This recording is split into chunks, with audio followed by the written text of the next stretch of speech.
ഇന്ന് നല്ലൊരു ടേസ്റ്റി ആയിട്ടുള്ള മസാല ഷവായിയും അതിൻ്റെ കൂടെ കഴിക്കാൻ റുമാലി റൊട്ടിയുമാണ്. വീഡിയോ എല്ലാവരും സ്കിപ്പ് ചെയ്യാതെ കാണാം. ഇതിനായത് ചിക്കൻ പീസ് കഴുകി വരഞ്ഞെടുത്തിട്ടുണ്ട്. ഇനി നമുക്കിതിലേക്കുള്ള മസാല തയ്യാറാക്കാം. അതിനായിട്ട് ഒരു 20ഓളം ഉള്ളി ഒരു മിക്സിയുടെ ജാറിലേക്ക് മാറ്റി കൊടുക്കാം. പിന്നെ വേണ്ടത് ഒരു 10ഓളം വെളുത്തുള്ളി അല്ലിയാണ് കേട്ടോ. ഇഞ്ചി വേണമെന്നുണ്ടെങ്കിൽ ചേർത്ത് കൊടുക്കാം. ഞാനിവിടെ ചേർക്കുന്നില്ല കേട്ടോ. പിന്നെ സോക്ക് ചെയ്ത് വെച്ച വത്തൽമുളകാണ്. ഇത് എരിവിനനുസരിച്ച് കൂടുതൽ ചേർത്ത് കൊടുക്കാം. ചൂടുവെള്ളം ഒഴിച്ചൊരു 10 മിനിറ്റ് സോക്ക് ചെയ്യാൻ വെച്ചതാണ്. ഒരു തക്കാളി ചേർത്ത് കൊടുക്കാം. പിന്നെ വേണ്ടത് മല്ലിയിലയാണ് കേട്ടോ. ഒരു പിടി മല്ലിയില ചേർക്കുന്നുണ്ട്. ഇനി പൊടികൾ ഓരോന്നായിട്ട് ചേർത്ത് കൊടുക്കാം. മഞ്ഞൾപ്പൊടി ഒരു 1/2 ടീസ്പൂൺ, മല്ലിപ്പൊടി 1/2 ടേബിൾ സ്പൂൺ, പിന്നെ എരിവിനനുസരിച്ച് മുളക് പൊടി ചേർക്കുന്നുണ്ട്. ഞാനിവിടെ കാശ്മീരി ചില്ലി പൗഡറാണ്, അതുകൊണ്ട് 1.5 ടേബിൾ സ്പൂൺ ചേർക്കുന്നുണ്ട്. കുറച്ച് ഗരം മസാല പൗഡറും പിന്നെ പെപ്പർ പൗഡറും കൂടി ചേർത്ത് കൊടുക്കാം. ആവശ്യത്തിന് ഉപ്പും കൂടി ചേർക്കുന്നുണ്ട്. പിന്നെ വേണ്ടത് വിനാഗിരി 2 ടേബിൾ സ്പൂൺ ആണ്. നാരങ്ങനീര് വേണമെന്നുണ്ടെങ്കിൽ ചേർക്കാവുന്നതാണ് കേട്ടോ.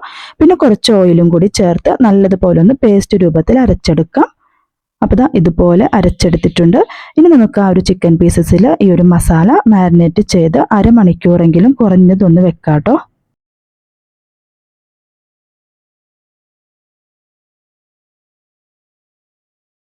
അപ്പോൾ മസാല എല്ലായിടത്തും തേച്ച് പിടിപ്പിച്ചിട്ടുണ്ട്. ഇതൊന്ന് റെസ്റ്റ് ചെയ്യാൻ വേണ്ടി വെക്കുന്നുണ്ട്. ആ ഒരു ടൈമിൽ നമുക്ക് റുമാലി റോട്ടിക്കുള്ള മാവൊന്ന് കുഴച്ചെടുക്കാം. ഇതിനു വേണ്ടി 3 കപ്പ് മൈദയാണ് ചേർത്ത് കൊടുക്കുന്നത്. പിന്നെ ആവശ്യത്തിന് ഉപ്പും കുറച്ച് ഓയിലും വെള്ളവും കൂടി ചേർത്ത് നമ്മൾ സാധാരണ ചപ്പാത്തിക്കൊക്കെ കുഴയ്ക്കുന്നത് പോലെ കുഴച്ചെടുക്കാം കേട്ടോ. അപ്പോൾ കുറച്ച് പഞ്ചസാരയും കൂടി ഇതിലേക്ക് ചേർത്ത് കൊടുക്കുന്നുണ്ട്.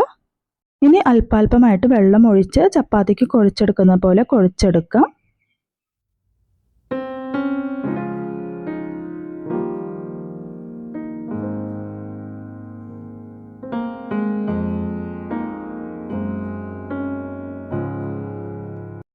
അപ്പോൾ നല്ലതുപോലെ കുഴച്ചെടുത്തിട്ടുണ്ട്. ഈ ഒരു മാവ് അരമണിക്കൂർ ഒന്ന് റെസ്റ്റ് ചെയ്യാൻ വേണ്ടി മാറ്റി വെക്കുന്നുണ്ട്.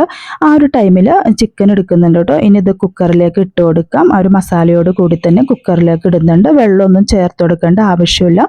അടച്ചു വെച്ചൊരു 3-4 വിസിൽ വരുന്നത് വരെ വേവിക്കാം. കാരണം വലിയ പീസസ് ആയിട്ടാണ് ചിക്കൻ എടുത്തിരിക്കുന്നത്. അതുകൊണ്ട് തന്നെ ഒരു 4 വിസിൽ വരണം കേട്ടോ. കാരണം ഞാൻ ആദ്യം 2 വിസിൽ വന്നപ്പോൾ തുറന്ന് നോക്കിയായിരുന്നു, പക്ഷെ കുറച്ചുകൂടി വേവാനുണ്ടായിരുന്നു കേട്ടോ. അപ്പോൾ വീണ്ടും 2 വിസിലും കൂടി വരുന്നത് വരെ വേവിച്ചെടുത്തു. ഇനിയിപ്പോൾ ഇതിൻ്റെ വെള്ളം ഞാൻ എടുക്കുന്നില്ല. ആ ഒരു ചിക്കൻ പീസസ് ഉണ്ടല്ലോ, അത് മാത്രമാണ് എടുക്കുന്നത്. എന്നിട്ട് അപ്പോൾ കുറച്ച് ഓയിൽ ഒഴിച്ചു കൊടുക്കുന്നുണ്ട് ഒരു പാനിലേക്ക്. എന്നിട്ട് ചിക്കൻ പീസസ് ഇതിലേക്ക് ഇട്ട് നമുക്കൊന്ന് ഫ്രൈ ചെയ്തെടുക്കാം. അപ്പോൾ ബാക്കി വന്ന മസാല മാറ്റി വെച്ചിട്ടുണ്ട് കേട്ടോ. ആ ഒരു മസാല നമുക്ക് ഏറ്റവും അവസാനമാണ് ചേർത്ത് കൊടുക്കേണ്ടത്. ഇനി അടച്ചു വെച്ച് 2 വശവും ഒന്ന് ഫ്രൈ ചെയ്തെടുക്കാം. തിരിച്ചും മറിച്ചിട്ട് ഫ്രൈ ചെയ്തെടുക്കുന്നുണ്ട്. ഇനി വേറൊരു പാത്രത്തിലേക്ക് കുറച്ച് ഓയിൽ ഒഴിച്ചെടുത്ത് മാറ്റി വെച്ച ഒരു മസാല ഉണ്ടല്ലോ, അത് ഇതിലേക്ക് ചേർത്ത് കുറച്ച് വെള്ളവും കൂടി ചേർക്കുന്നുണ്ട് കേട്ടോ. പച്ചമണം മാറുന്നത് വരെ ഒന്ന് കുക്ക് ചെയ്തെടുക്കണം. 3 മുതൽ 5 മിനിറ്റ് വരെ നല്ലതുപോലെ തന്നെ ഒന്ന് കുക്ക് ചെയ്തെടുക്കാം കേട്ടോ.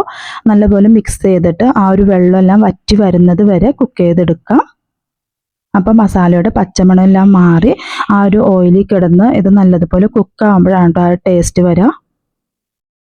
ഈ ഒരു ടൈമിൽ നല്ലതുപോലെ ഒന്ന് ഇളക്കി കൊടുത്തുകൊണ്ടിരിക്കുക.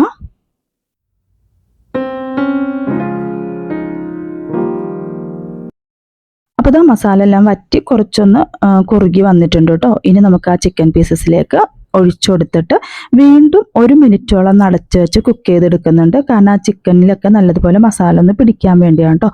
എന്നിട്ട് ഇപ്പോൾ നമുക്ക് ചൂടോട് കൂടി തന്നെ സെർവ് ചെയ്യാം. നല്ല അടിപൊളി ടേസ്റ്റി ആയിട്ടുള്ളൊരു ഷവായ റെസിപ്പിയാണ്. ട്രൈ ചെയ്ത് നോക്കി ഫീഡ്ബാക്ക് അറിയിക്കുക. ഇനിയിപ്പോൾ റുമാലി റൊട്ടി ശരിയാക്കിയാലോ. അപ്പോൾ മാവ് കുഴച്ച് വെച്ചിട്ട് ഏകദേശം 1 മണിക്കൂർ ആയിട്ടുണ്ട് കേട്ടോ. അപ്പോൾ വീണ്ടും ഒന്ന് നല്ലതുപോലെ ഒന്ന് കുഴച്ചെടുക്കുന്നുണ്ട്. എന്നിട്ട് ബൗൾസ് ആക്കി എടുക്കുന്നുണ്ട്. അത്യാവശ്യം കുറച്ച് വലിയ ബൗൾസ് ആക്കിയാണ് എടുക്കുന്നത്. ഇനി മൈദപ്പൊടി കുറച്ചൊന്ന് തൂക്കി കൊടുക്കാം. എന്നിട്ട് ഈ ഒരു ബോൾസ് ഇങ്ങനെ വെച്ചിട്ട് നമ്മൾ സാധാരണ ചപ്പാത്തിക്ക് പരത്തുന്ന പോലെ പരത്താം. പിന്നെ ഇതിൽ നോക്കേണ്ടത് വെച്ചാൽ മാക്സിമം എത്രത്തോളം വലുതാക്കാൻ പറ്റുന്നുണ്ടോ അത്രത്തോളം വലുതായി തന്നെ പരത്തിയെടുക്കുക കേട്ടോ. അപ്പോൾ മാക്സിമം ഞാനിവിടെ വലുതാക്കി തന്നെ പരത്തിയെടുക്കുന്നുണ്ട്. പിന്നെ നമ്മൾ കയ്യിൽ വെച്ച് അങ്ങോട്ടും ഇങ്ങോട്ടും ജസ്റ്റ് ഒന്ന് വീശി കൊടുക്കുമ്പോൾ ഇത് വലുതായിട്ട് വരും കേട്ടോ. പിന്നെ നല്ല എക്സ്പേർട്ട് ആയിട്ടുള്ളവർക്ക് അങ്ങനെയൊക്കെ ചെയ്യുവാണെങ്കിൽ നല്ല അതുപോലെ വലുതായി വരും. അപ്പോൾ ഞാൻ അതുപോലെ ഒന്ന് ട്രൈ ചെയ്യുന്നുണ്ട് കേട്ടോ. ഇനിയിപ്പോൾ ഓരോന്നും ഇതുപോലെ നൈസായിട്ട് ചെയ്തെടുക്കുന്നുണ്ട്. അത്യാവശ്യം നല്ല വലുതായിട്ട് തന്നെ കിട്ടിയിട്ടുണ്ട്.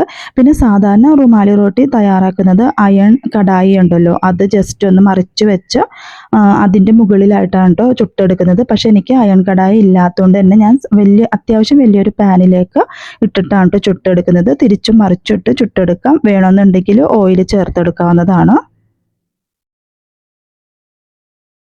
രണ്ട് വശവും മുരിഞ്ഞു വരുമ്പോൾ മാറ്റിയെടുക്കുക കേട്ടോ. അപ്പോൾ ഇന്നത്തെ വീഡിയോ ഇത്രയേ ഉള്ളൂ. ഇഷ്ടമായെങ്കിൽ ഒന്ന് സബ്സ്ക്രൈബ് ചെയ്യാൻ, ഷെയർ ചെയ്യാനും, ലൈക്ക് ചെയ്യാനും, കമൻറ്റ് ചെയ്യാനും മറക്കരുത്. അടുത്ത വീഡിയോയുമായി കാണുന്നത് വരെ ബൈ.